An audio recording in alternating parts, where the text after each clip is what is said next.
আমি আজ মইরা গেলে আপনি তো কাইলে বিয়া করবেন। বউ, মইরা তো আমিও যেতে পারি। মৌতের কি কোনো হাত পাও আছে? আমি যদি মইরা যাই এমন বউ ঘরে আইনেন যে আমাকে নয়ন রে দেখা হই না। যে জমিটা বেচতে চাইছিলেন সেইটা আমার নামে দিয়া দেন, মনে করো আমি পালা পাইছি। দিলাম। আসসালামু আলাইকুম দর্শক, আজকে আমাদের সাথে উপস্থিত রয়েছে একজন গুণী এবং বিজ্ঞ পরিচালক শফিকুল ইসলাম সোহেল ভাই। তার সঙ্গে কথা বলবো, চলো। আসসালামু আলাইকুম। আসসালাম। ভাইয়া কেমন আছেন? ভালো আছি। তো ভাইয়া, আপনি চলচ্চিত্রে এলেন কিভাবে, কার মাধ্যমে? চলচ্চিত্রে আসলে হিস্ট্রি আছে চলচ্চিত্রে আসার পেছনে, সংক্ষিপ্তভাবে একটা সংক্ষিপ্তভাবে বলি। জি।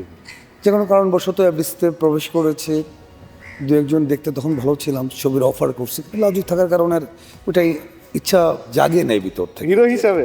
হিরো। আচ্ছা আচ্ছা আচ্ছা। তো হুট করে একদিন সাংবাদিকতা করতাম ফ্রিল্যান্স, একদিন মনে হলো যে একটা কিছু করি, নাটক বানাই। নাটক বানাইতে গিয়ে মনে হলো যে না, এটা আমার সাথে যায় না।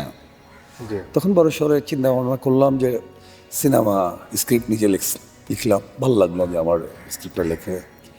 তো একজন ডিরেক্টরের কথা ভাবলাম, তো আমার এক সাংবাদিক ভাই ইমরুল সাহেব বলল, দরকার নেই, আপনি নিজেই ডিরেকশন দেন, এমরুল সাহেব স্ক্রিপ্ট, জি। স্ক্রিপ্ট যেহেতু আপনি নিজে ডিরেকশন দেন। তো তখন অত আসলে সত্যিকার অর্থে আমি তখন ফিল্মের ফল ঠিকঠাক মতো জানি না। তারপরে মনে হলো একটু ভিতর থেকে কনফিডেন্স কাজ করলো, ইমর ভাই আমাকে উৎসাহিত করতে লাগলো। যাই হোক, মেম্বারশিপ নিলাম, তারপর ডেট তৈরি করলাম। আমি উপার আকাশ নামে একটি ছবির শুটিংয়ের কাজ শুরু করলাম। এটাই কি আপনার প্রথম চলচ্চিত্র? হ্যাঁ, উপার আকাশ আমার প্রথম চলচ্চিত্র। আপনি সর্বমোট কতগুলো চলচ্চিত্র নির্মাণ? আমি 3টা চলচ্চিত্র নির্মাণ করেছি, তার মধ্যে 2টা মুক্তি পেয়েছে, একটা করে রাখা আছে, এখনো মুক্তি দেয়নি। নাম ভোলা, গুলশানের পুরনো নাম ভোলা, ওইরকম ওই নামের কারণে এই ছবিটা বানানো আর কি, গুলশানের কাহিনী টাহিনী নিয়ে। আপনার যে দুটি চলচ্চিত্র রিলিজ হয়েছে ওই দুটি চলচ্চিত্রের নাম? একটা ওপারে আকাশ, একটা তোমার মাঝে আমি। ওপারে আকাশ চলচ্চিত্রতে কে কে ছিল? ওটাতে ছিল ফেরদৌস, পপি, জেমস শামসুজ্জামান, আর অনেকেই ছিল আর কি। আচ্ছা, এই গল্পটা আপনার মাথায় এলো কিভাবে, কনসেপ্ট কিভাবে পেলেন? কনসেপ্টটা হচ্ছে কি আসলে আমার তো সবসময় নিজের একটা আমি এই দেশকে ভালোবাসি, নিজের একটা দায়িত্ববোধ থেকেই যে আমি ছবি বানাবো, তো মৌলিক ছবি বানাবো, একটা মেসেজ থাকবে। তো এখানে একটা মেসেজ আছে, এই মেসেজের চিন্তা করে যে একটা বাচ্চা ছেলে ইচ্ছে করলে দেখা যায় যে গল্প প্লটে এরকম ছিল যে গ্রাম থেকে গ্রামে নদী আছে, আকাশ আছে, পথ আছে, এই পথ ধরে পৃথিবীর সব পথে যাওয়া যায়, আকাশের পথ ধরে, এরকম একটা মেসেজ দেওয়া। নদী ধরে সব নদীতে যাওয়া যায়, সাগরে মিশা যায়, একটা বাচ্চাকে আর কি তৈরি করা আর কি, দেশের জন্য, তার জীবনের জন্য তৈরি করা, ওরকম একটা ছবি ওপার আকাশ। এবং আমি এই ছবিটা মুক্তি দেওয়ার পর অনেকেরই প্রশংসা পেয়েছি, এবং অনেকেই আমাকে কাছে এসে আমাকে অভিনন্দন জানিয়েছেন। আমি এই ছবির একটা গান আছে, আমার মা জননী, এটা সম্ভবত এই মুহূর্তে ইউটিউবে সবচাইতে জনপ্রিয় গান, সবচাইতে মা জননীর একটা গান আছে।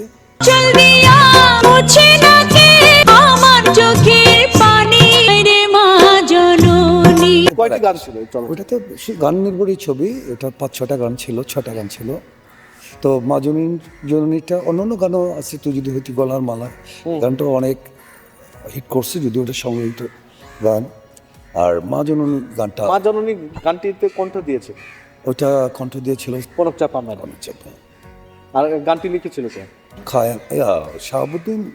আর আমিও একটু শেয়ার করছি, শাহাবুদ্দিন লিখছে তার নাম।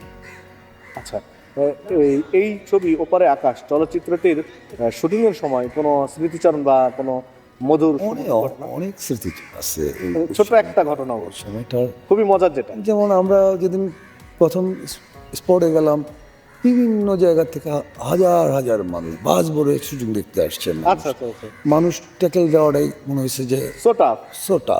আরও অনেক ঘটনা আছে, এই ছোট্ট পরিবেশরে না গেলাম। মামুনরে সাঁতার শিখতে বললাম, ও প্রতিবারই বলে স্যার সাঁতার শিখেছি, স্পেশালি পরে রিচে নিয়ে যাই, ও সাঁতার পারে না। একটা পর্যায়ে বাধ্য হয়ে এখানে ক্রমায় তার সাঁতারটা আমাদের শুটিংটা করতে হচ্ছে। 3বার এরকম তারা নিয়ে আসছি, পপির সাথে, ফেরদৌসের সাথে, এটিএম ভাইয়ের সাথে। অনেক কাহিনী আছে যেগুলো না বললেই এখন এই ছোট পরিসর পপি আপা বা ফেরদৌস ভাই এদের সাথে কোনো মজার ব্যাপার আছে। আমি নতুন ডিরেক্টর, প্রথমে যেমন ধরেন পপি আর ফেরদৌস দুজনে, সোহেল ভাই তো নতুন আসছে, কারো স্ট্যান্ডে করে নাই, হ্যাঁ হ্যাঁ সিনেমা প্রথম, তো ওনারাও একটু দুষ্টুমি করার ছলে মানে সোহেল ভাই আমার একটু দেখিয়ে দেন, হ্যাঁ একটা শর্টে, যখন তারা দেখিয়ে দিলাম, এবং আমার সৌভাগ্য যে পপি একটা শর্টও আমাকে মানে আমি প্লিজ না হওয়া পর্যন্ত সে শর্ট ছাড়েনি। ফেরদৌসের ক্ষেত্রেও দেখছি, এটিএম ভাইয়ের ক্ষেত্রে দেখছি, আমাকে সহযোগিতা সবাই করছে। অনেক মজার মজার কাহিনী আছে, এগুলো অন্য একটা পরিসর, ছোট্ট এই পরিসরে না বলা এটাই। আচ্ছা আচ্ছা আচ্ছা আপনার দ্বিতীয় চলচ্চিত্রটি তোমার মাঝে আমি, এই চলচ্চিত্রটির কনসেপ্ট কিভাবে পেলেন এবং তো আমার নিজের লেখা, আমি আসলে আমার নিজের লেখা ছাড়া কোনো কাজ করি না, এটা আমি ভবিষ্যতেও করবো না। আচ্ছা ওটা তোমার মাঝে আমি, হিরো ছিল নীরব আর হিরোইন তমা মির্জা, অনেকে আছে, তোর সাদিক বাচ্চাটা ছিল, অনেকে আছে। ওই ছবিটা মনিক একটা গল্পের ছবি, হ্যাঁ। গল্পটা প্রথম ডিজিটাল ছবি যখন হয়, আমার অপারা কষ্ট 35 আর তখন নির্মিত, তো এটা লামসামভাবেই তৈরি করা আর কি ছবিটা, তবে গল্পটা অনেকেরই ভালো লাগার কথা।